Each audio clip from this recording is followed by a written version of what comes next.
ONGC चौक हादसा जिसे लेकर हर किसी के जहन में कई सवाल बने हुए हैं कि आखिर देहरादून में वो हादसा किस तरीके से हुआ जिसमें 6 युवक युवतियों ने अपनी जान गंवा दी। अब तक जांच में क्या क्या कुछ अपडेट सामने आया है, हमारे साथ देहरादून के एसएसपी मौजूद हैं, उनसे समझ लेते हैं। सर, क्या क्या अपडेट सामने आया है जांच रिपोर्ट में? देखिए, जो जांच रिपोर्ट पुलिस की थी या टेक्निकल टीम की थी, उसमें सभी फाइंडिंग्स में निकला कि जो बच्चे जा रहे थे गाड़ी से करीब 10 से 12 किलोमीटर उन्होंने ड्राइव करी थी, लेकिन उनकी स्पीड जो थी कहीं भी ओवर स्पीडिंग नहीं थी। एक नॉर्मल स्पीड में जो बच्चे गाड़ियां चलाते हैं, लेकिन जो घटनास्थल है उससे 300-400 मीटर पहले अचानक से एक गाड़ी जब क्रॉस करती है तो उससे वो अचानक से इस गाड़ी के भी जिसका एक्सीडेंट हुआ ओवर स्पीड में आती है। Over speed in the sense कि 120 प्लस में, क्योंकि जो हमने कैमरे की टाइमिंग और सब देखी है, और उसे ऐसा लगता है कि कोई ना कोई ऐसा सडन प्रोवोकेशन जो ड्राइवर के दिमाग में अचानक से आता है कुछ कहने पर, तो स्पीड बढ़ा देता है। और एक सेकंड चीज मिली है कि कहीं ना कहीं ब्रेक के नीचे, वो एक्सीडेंट के बाद वो बोतल एक पानी की भरी हुई ब्रेक के नीचे फंसी हुई थी, जिससे ब्रेक नहीं लगते हैं। तो टेक्निकल टीम ने भी माना कि अगर ये बोतल उस समय फंस गई होगी या गिर गई होगी पहले, तो ब्रेक्स नहीं अप्लाई होंगे, क्योंकि कहीं सड़क पर भी स्किड के मार्क्स नहीं थे। तो दो रीजन समझ में आते हैं, अचानक से कोई ऐसा प्रोवोकेशन हुआ जिससे स्पीड बढ़ गई और कंट्रोल नहीं हो पाई, और सेकंड चीज सही समय पर या एकदम ब्रेक्स का इस्तेमाल ना होना। तो ओवरऑल देखते हैं तो ओवर स्पीडिंग इसका एक कारण था जो इस तरह का दुखद एक्सीडेंट। अच्छा, उस रात का इकलौता गवाह सिदेश अभी अस्पताल में इलाज चल रहा है। हेल्थ अपडेट क्या है सिदेश? देखिए, बहुत सीरियसली इंजर्ड था और अभी भी मतलब वो बात करने की स्थिति में नहीं, क्योंकि हम पेरेंट्स से ही पूछते हैं और बहुत कि जब भी वो नॉर्मल हो या बात करने लायक हो तो डेफिनेटली हम उससे बात करेंगे।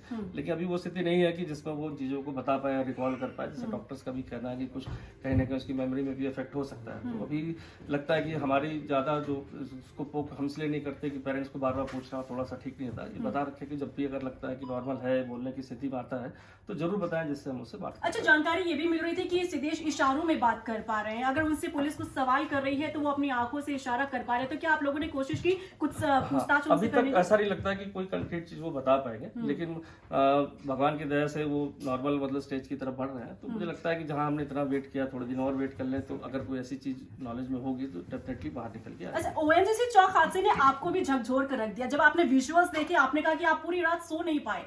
ऐसा एक पुलिस वाला कहे तो वाकई में लगता है कि ये सबसे हटकर हादसा था। क्या देखा आपने ऐसा? देखिए, दो चीजें होती है जब हम हर तरह के हादसे देखते हैं, इंसिडेंट देखते हैं, मर्डर देखते हैं, इस तरह के बहुत सारे हादसे देखते हैं।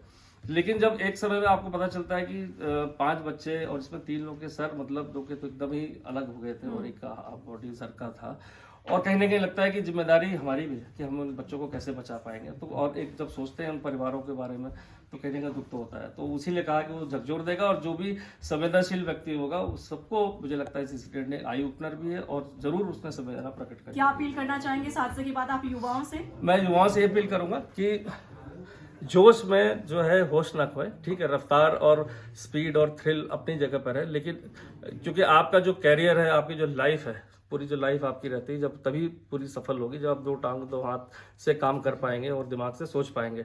तो उसको रखें, अपनी एनर्जी को स्पोर्ट्स में, अन्य एक्टिविटी में लगाएं।